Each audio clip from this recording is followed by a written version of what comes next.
فرمایا کہ ہر چیز اپنے محور کے گرد گھوما کرتی ہے، ہمارا محور عشق رسول صلی اللہ علیہ وآلہ وسلم اور اتحاد بین المسلمین ہے۔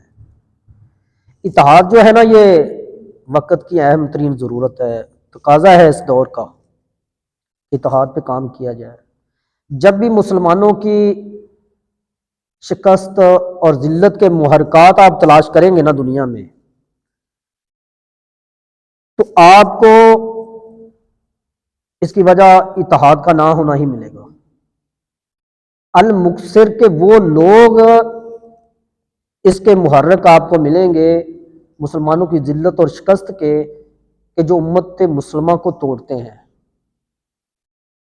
تفریق پیدا کرتے ہیں، ان میں تقسیم کرتے ہیں، کیونکہ ان لوگوں کے نزدیک کوئی بڑا مقصد نہیں ہوتا زندگی کا، یہ اسی کو ہی دین کی خدمت سمجھتے ہیں۔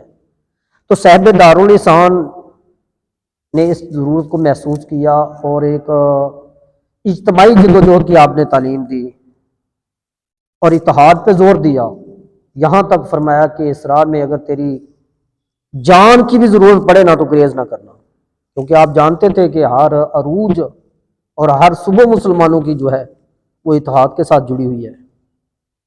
یہاں تک کہ آپ نے ایک بہت بڑا مسئلہ تھا ہندوستان میں بریلوی اور دیوبند کا، اور ایک نظریاتی مسئلہ تھا، تو آپ نے اس کو بھی حل کرنے کی تجویز دی۔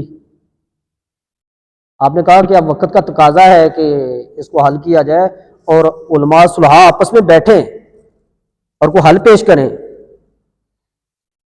تو جو کام کرے گا نا ان پہ یہ سارے جو ہے نا ان پہ راز کھلیں گے، اس شخص پہ کھلیں گے جو کام کرے گا۔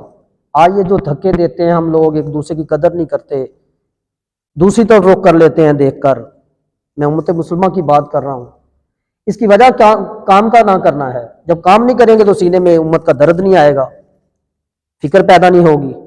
جب فکر پیدا نہیں ہوگی تو وہ شخص کیسے پیارا لگے گا جو کام کر رہا ہے۔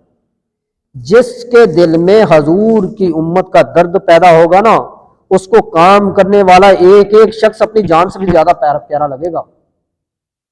وہ کہے گا کہ میں اپنی جان اس شخص پہ نشاور کر رہا ہوں جو کام کر رہا ہے۔ بے قدری وہی کرے گا، بے نیازی کا مظاہرہ وہی کرے گا جو کام نہیں کرتا، یعنی وہ اسی پہ مطمئن ہے، کہتا میں نے بہت کر لیا ہے، یعنی اس کی سوچ بہت چھوٹی ہے، اس کے مقصد چھوٹے ہیں، وہ اسی چیز کو اپنی زندگی کا جو نا وہ مقصد سمجھے بیٹھا ہے۔ ایک چھوٹی سی دنیا بات کر کے وہ سمجھے بیٹھا ہے کہ میں نے زندگی کا مقصد جو نا وہ میرا پورا ہو گیا ہے۔